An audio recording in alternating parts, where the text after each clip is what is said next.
nouveau journal sur la RT-DUC dont voici la charpente. À Kinshasa, le ministère de l'Éducation nationale et de la nouvelle citoyenneté a réuni plusieurs ministères autour d'un même objectif, renforcer la place de la mémoire et de l'histoire dans les politiques éducatives et culturelles. Une journée marquée par la présentation de la plateforme numérique Bokundoli, un outil au service de la mémoire et de la citoyenneté. Ambanzangungu, l'ONG de Tous autour de l'enfant, poursuit la mise en œuvre du projet PERS avec une nouvelle série de formations. Objectif, renforcer les capacités des acteurs communautaires, artistes et membres de la société civile sur les normes liées aux violences basées sur les genres en milieu scolaire, une approche participative qui mise sur la sensibilisation par le théâtre et l'action communautaire. La République démocratique du Congo franchit une nouvelle étape dans la lutte contre les cancers féminins. Sous la houlette de la première ministre Judith Suminwa Tuluka, une table ronde nationale s'est ouverte à Kinshasa pour définir une stratégie intégrée des préventions, des dépistages et des prises en charge.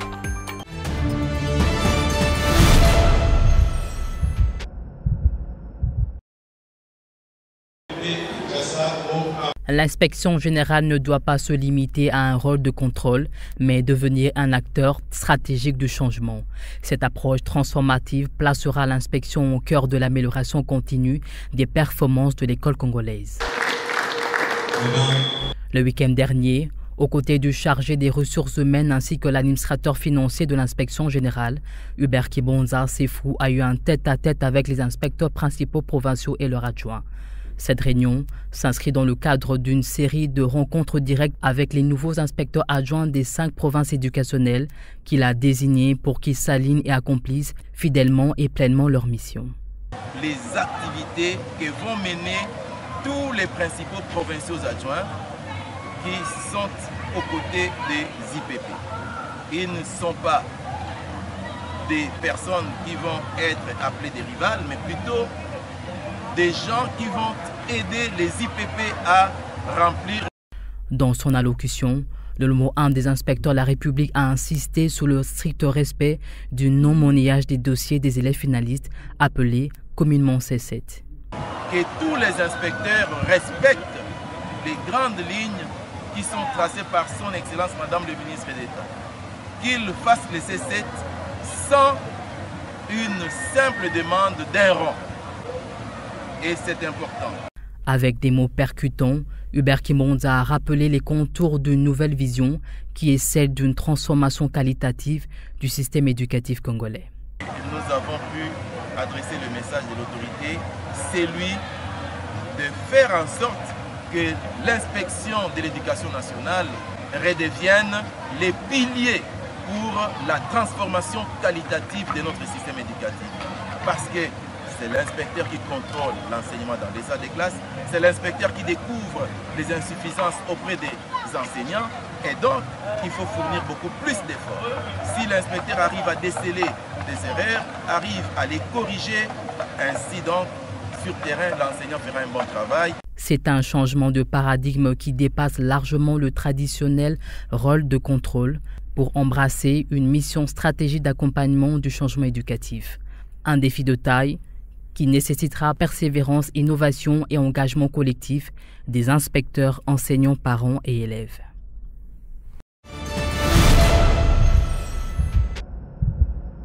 À Kinshasa, le ministère de l'Éducation nationale et de la nouvelle citoyenneté, en partenariat avec la coopération éducation-culture et l'APEFE, a présenté la plateforme numérique bokundoli.org, un outil novateur au service de la mémoire et de la citoyenneté. Développé par la ASEC et l'Institut pour la démocratie et le leadership politique de l'Université de Kinshasa, cette plateforme propose des récits, modules et contenus multimédia conçus par des historiens, enseignants et artistes congolais pour rendre l'histoire vivante, participative et décolonisée.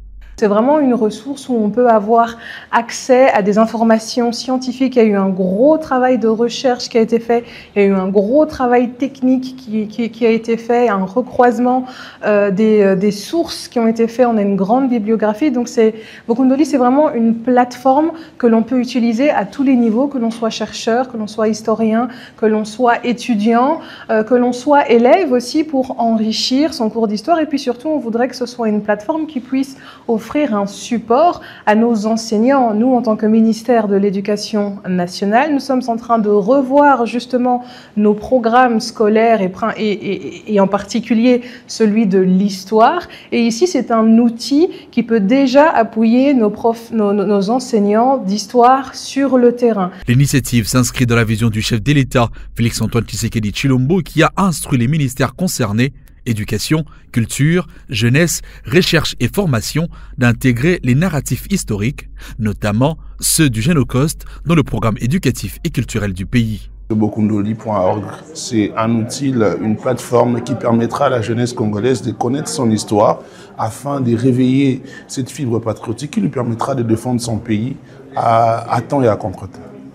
Cette journée a réuni les représentants des différents ministères pour réfléchir ensemble à la place de la mémoire et de l'histoire dans les politiques publiques et identifier des pistes concrètes de collaboration. Objectif, faire de Bokundoli un outil national d'éducation à la mémoire, un levier d'apprentissage et de transmission pour les jeunes générations. Une rencontre symbolique à la croisée de l'éducation, de la culture et de la citoyenneté.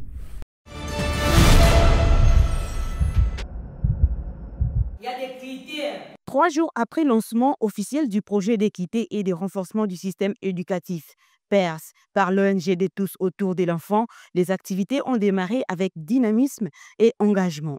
Le samedi 25 octobre 2025, une formation cruciale a été organisée pour les acteurs des théâtres forums. Les enfants ont bien retenu ce qu'on appelle VBG, violence basée sur le genre. Et là, nous avons aussi expliqué les mots EAS, E qui signifie exploitation, A qui signifie abus sexuel. Cette formation vise à sensibiliser et à équiper ces acteurs clés pour qu'ils puissent aborder efficacement ces sujets sensibles à travers leurs performances théâtrales. On doit transmettre ce que nous devons faire, prévenir les enseignants et les élèves contre les violences basées sur les genres.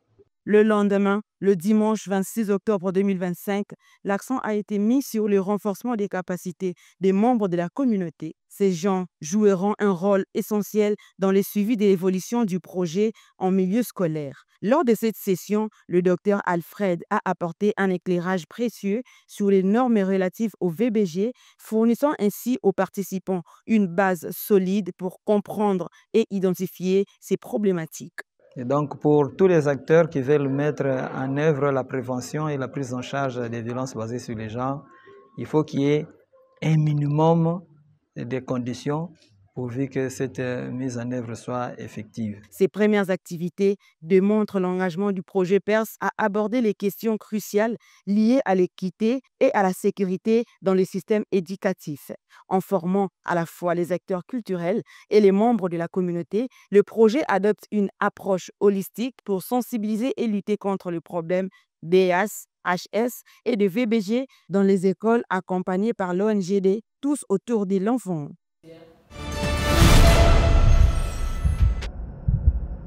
Le Bonkoso Kevani a effectué une descente le vendredi 24 octobre 2025 aux installations de la Direction provinciale de l'éducation nationale et nouvelle citoyenneté de Mai-Ndombe 1. Objectif, évaluer l'état d'avancement des travaux de construction du bâtiment administratif qui abritera bientôt l'inspection principale provinciale de l'éducation nationale et nouvelle citoyenneté dont les travaux ont été lancés depuis 2017. Le premier citoyen du Mai-Ndombe a réaffirmé l'engagement du gouvernement provincial à soutenir la finalisation de cet édifice important pour l'administration scolaire.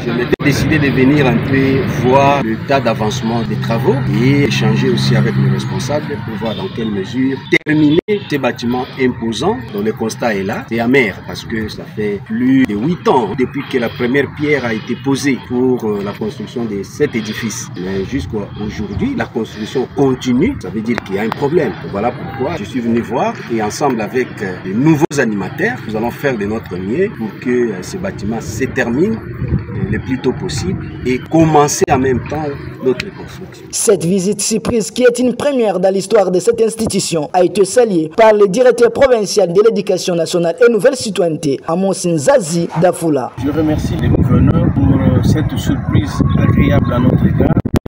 C'est la première fois qu'un gouverneur de province foule ses pieds au bureau administratif. Et par ricochet, tes remerciements vont également au chef de l'État parce que ça fait partie de la sécurité établie et garantie à travers notre province. Avec le gouverneur, nous avons parlé province, pas autre chose. Le gouverneur a également visité la salle d'identification des agents et fonctionnaires de l'État sous la conduite de la Caisse nationale de sécurité sociale des agents publics de l'État SENSAP et l'espace prévu pour la construction de son bureau provincial.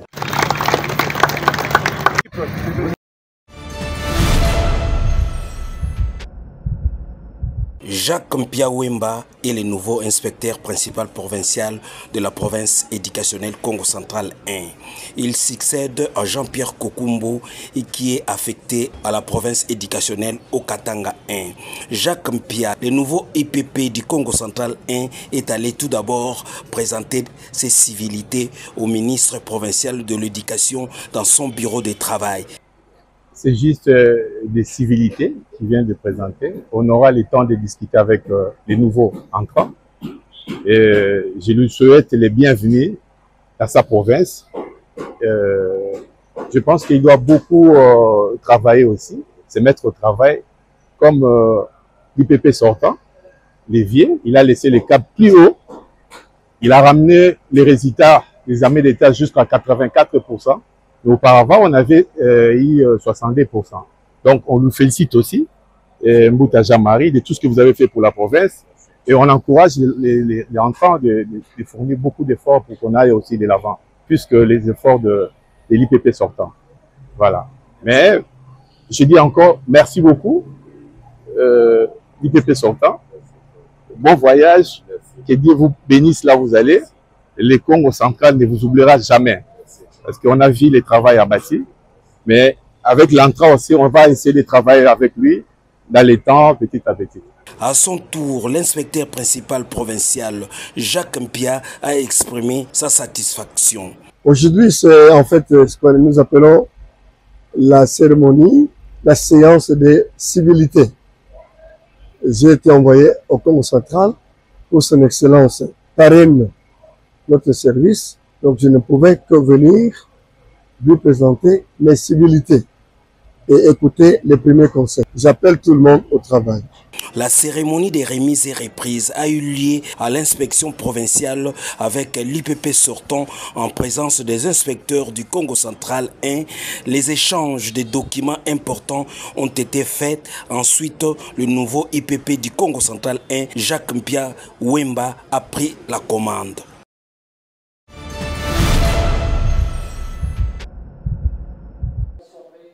La cérémonie de lancement du Campus Tour a eu lieu le week-end dernier à Kinshasa. Ce programme, créé par la structure Talk by Ezer, est mis en place pour outiller les étudiants en leur offrant un cadre concret et sectorisé pour développer des projets en créant une dynamique interuniversitaire et nationale d'innovation et d'entrepreneuriat. Cette tournée a pour but d'informer, de former, de transformer les jeunes dans le secteur de l'entrepreneuriat. Donc voilà un peu. Et il y a la Robank qui nous accompagne notamment avec son projet WIAT qui accompagne les jeunes et les startups. Nous avons l'ANAPI qui nous accompagne également, le FOGEC et plein d'autres structures. Alors de continuer de croire en eux parce que moi-même je suis l'exemple vivant, si je peux le dire, du changement de mentalité premièrement. J'ai commencé le Talk by Ezer, on n'était qu'à 10 et aujourd'hui on arrive à remplir des salles comme l'INA avec 700 jeunes. Événement marqué par une série de discours, pas que, les démonstrations pratiques aussi étaient de la partie, à la grande satisfaction des étudiants. Ouais, exactement, en fait je suis d'ailleurs entrepreneur et je crois par la grâce de Dieu demain ou après-demain, nos personnalités encore, ce qu'on fait en privé sera au moins reconnu dans les jours à venir. La formation et l'épanouissement de la jeunesse est une préoccupation importante du chef de l'État. Comme beaucoup de domaines, le secteur de l'entrepreneuriat se modernise avec la création de plusieurs entités de l'État en soutien aux jeunes entrepreneurs. Celles et ceux qui également veulent se lancer dans l'entrepreneuriat, il y a des lois qui ont été prises, il y a des structures qui ont été créées pour accompagner notamment la vie d'un entrepreneur, que ce soit la NADEC qui forme les entrepreneurs au métier et à tous les types de formation. Vous avez le FOGEC, le Fonds de garantie de l'entrepreneuriat au Congo, qui accompagne dans le financement des projets. vous avez d'autres structures de l'État, hein. Vous avez le FPI, vous avez l'ANAPI, l'Agence nationale de promotion des investissements, qui accompagne également les entrepreneurs à différents stades de leur projet, de la création à la formalisation, mais également au développement. Rappelons qu'après cette cérémonie inaugurale, le Campus Tour, comme il porte bien son nom, sera un véritable périple d'université en université, le point de départ étant Leadership Academia University.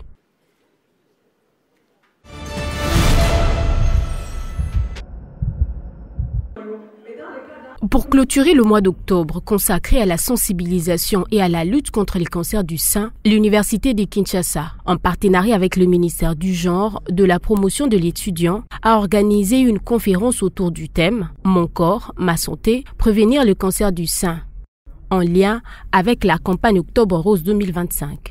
Tour à tour, les intervenants ont partagé leurs expériences, tant personnelles que professionnelles, pour expliquer les causes, les signes avant-coureurs et les possibilités de traitement de la maladie, sans oublier ses impacts sociaux et culturels. Le message que nous avons voulu faire passer aussi, c'était que le cancer de sein concernait tout le monde. Et dans la race noire, les jeunes femmes souffrent des cancers de sein. C'est que le cancer de sein, on le trouve aussi chez les hommes. Donc les hommes aussi peuvent souffrir des cancers de sein. Et enfin, que le cancer de sein, parmi les signes les plus précoces du cancer de sein, c'est une boule qui apparaît dans les seins.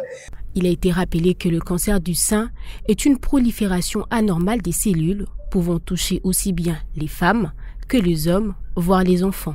Parmi les facteurs des risques, l'hérédité, une mauvaise alimentation ou encore l'usage de certains produits cosmétiques. Mais diagnostiqué à temps, le cancer du sein se soigne. Le dépistage précoce demeure la meilleure arme dans cette lutte. D'où l'appel lancé par Mélissa Charoufa, présidente de la Fondation Bomoko, invitant chacun à se faire dépister et à devenir à son tour un relais des sensibilisations.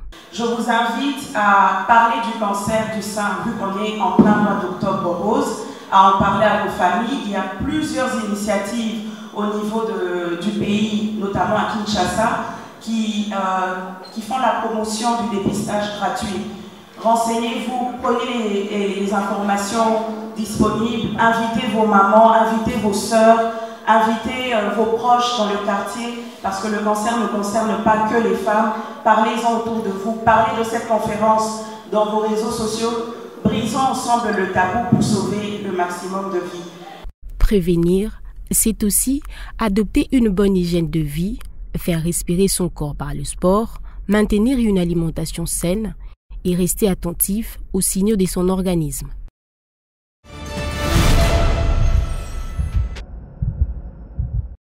Le cancer du sein tue. Il est donc essentiel pour toutes les femmes de se faire dépister à temps.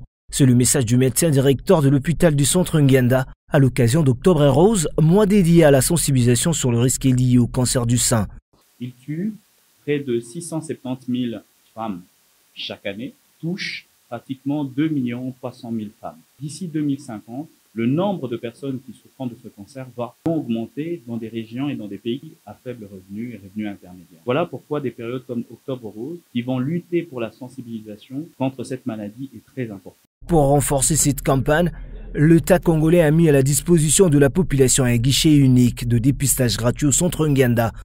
Le docteur Arnaud Soulou, médecin directeur, explique la procédure. Le dépistage, ça veut dire qu'on va aller découvrir la maladie avant même qu'elle présente des signes extérieurs, ce que nous allons rechercher. Mieux vaut prévenir que guérir, insiste le docteur Soulou, lançant un appel fort à toutes les femmes.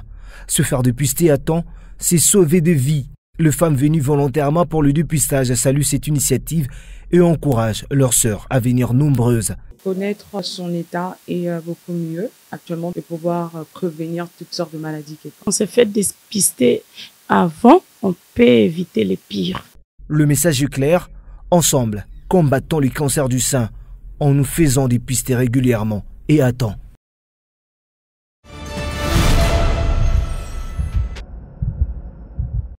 À Kinshasa, la première ministre Judith Suminwa, en présence de la première dame Denise Nyakero Tshisekedi, a lancé la table ronde nationale sur la lutte contre les cancers de la femme. Un rendez-vous majeur pour doter la RDC d'une stratégie nationale intégrée de prévention, de dépistage et de prise en charge. Chaque année, le pays enregistre plus de 15 000 nouveaux cas de cancer féminin, dont 7 000 du sein et 8 000 du col de l'utérus. Des chiffres alarmants qui appellent à une riposte urgente et coordonnée. Mesdames et messieurs, il faut le dire avec lucidité, les défis demeurent nombreux. Notre pays ne dispose pas encore d'un registre national des cancers. Les infrastructures de diagnostic restent concentrées à Kinshasa. Et le coût de la prise en charge demeure prohibitif pour de nombreuses familles. C'est pourquoi nous devons ensemble décentraliser les services oncologiques, accélérer l'intégration de la lutte contre le cancer dans les stratégies nationales de la couverture santé universelle afin d'assurer la gratuité du parcours de soins, former davantage de spécialistes en oncologie médicale et en radiothérapie, mais aussi en chirurgie cancérologique, renforcer la recherche nationale afin que nos décisions reposent sur des données solides et non sur des estimations. Pour le gouvernement, la santé de la femme n'est pas un privilège, mais un droit fondamental garanti par la Constitution et protégé par l'action publique. Ce droit, nous continuerons à le défendre par la réforme, la transparence et l'investissement. Car il ne s'agit pas que d'un simple programme administratif, mais d'un véritable choix de civilisation. Celui de reconnaître dans la femme le pilier de la nation et dans sa santé le fondement même du développement et du développement durable. En définitive, et je tiens à le souligner avec gravité, cette table ronde doit être plus qu'un cadre de discussion. Elle doit être un acte fondateur, un acte de lucidité, d'unité et de volonté. C'est à ce prix que notre pays inscrira la lutte contre les cancers féminins dans le long cours de son développement humain durable. Désormais, marraine de la lutte contre les cancers féminins, Denise Nyakeru Tshisekedi s'engage à porter haut la sensibilisation à travers le pays. Grâce aux réformes déjà engagées, la radiothérapie et les traitements anticancéreux essentiels sont aujourd'hui gratuits pour des milliers de femmes. Et dès 2026, la RDC introduira la vaccination pour prévenir le cancer du col de l'utérus.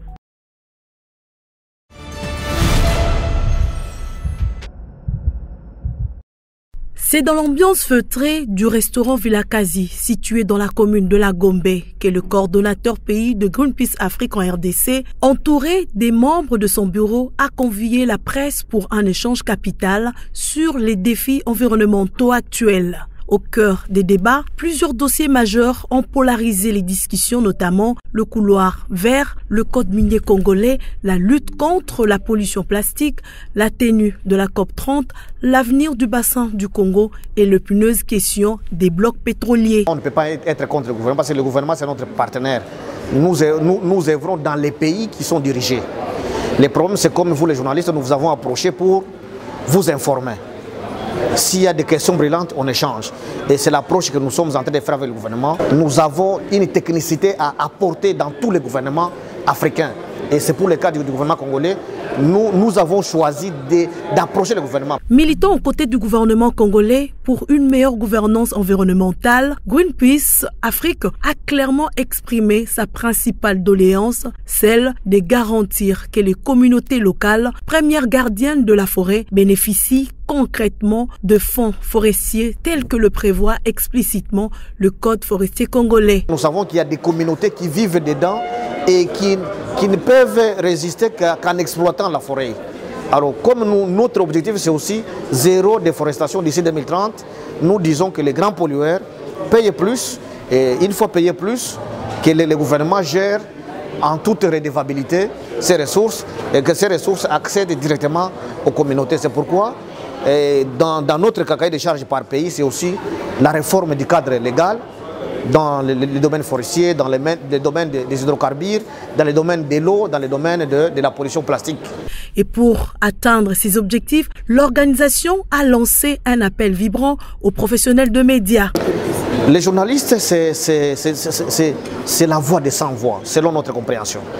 Vous avez une grande audience que vous touchez par rapport à ce que nous faisons, que le message soit porté dehors là, que les peuples autochtones, donc les communautés ont des droits. Et Greenpeace travaille pour donner la voix à ces communautés. Tout est bien qui finit bien, dit-on. Ces dîners de presse studieux s'est achevé sur une note de convivialité, les échanges informels se poursuivant autour d'un repas fraternel.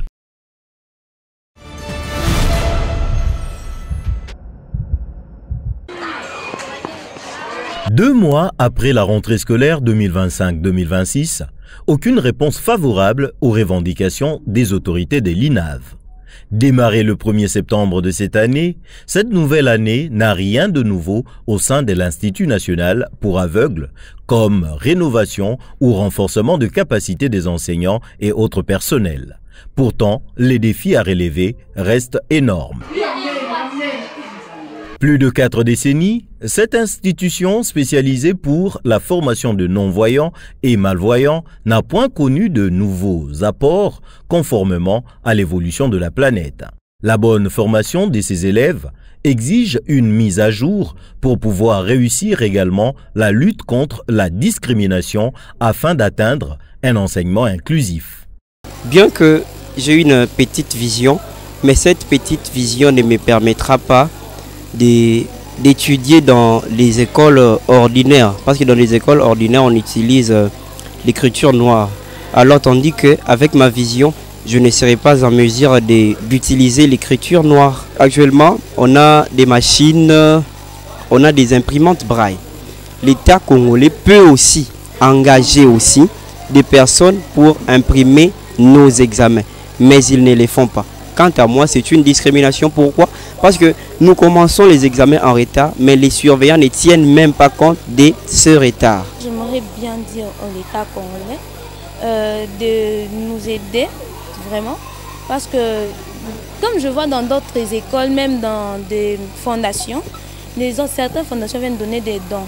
Mais on n'a pas encore vu l'État congolais venir visiter l'école. Je ne pense, bon, savoir vraiment que l'État congolais connaît que nous existons, je ne pense pas. Je ne pense pas parce qu'on ne parle pas de ça. Vous allez voir la première dame aller dans d'autres écoles, Bosangani, lycée Chaumba, mais ici elle ne vient pas. Donc je ne pense pas qu'elle connaisse vraiment que l'école INAV. Non seulement il est spécial, l'Institut national pour aveugles est aussi unique au pays. Il lui faut des interventions urgentes pour assurer la continuité de la formation des non-voyants et malvoyants. Car on ne voit bien qu'à travers le cœur, le reste est invisible à l'œil nu, dit-on.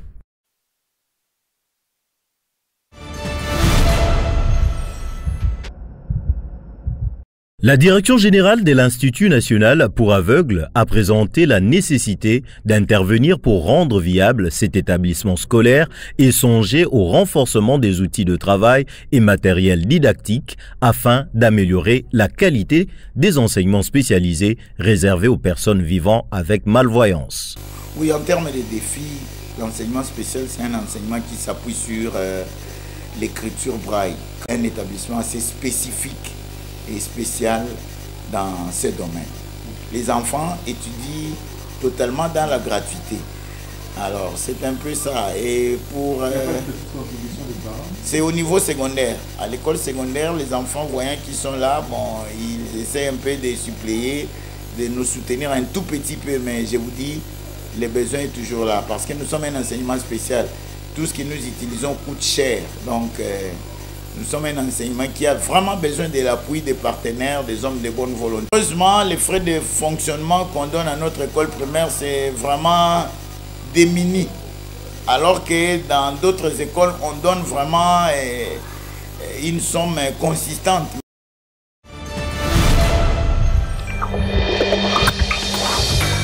Fin de votre journal, merci de votre attention. Vivez heureux, vivez sans temps.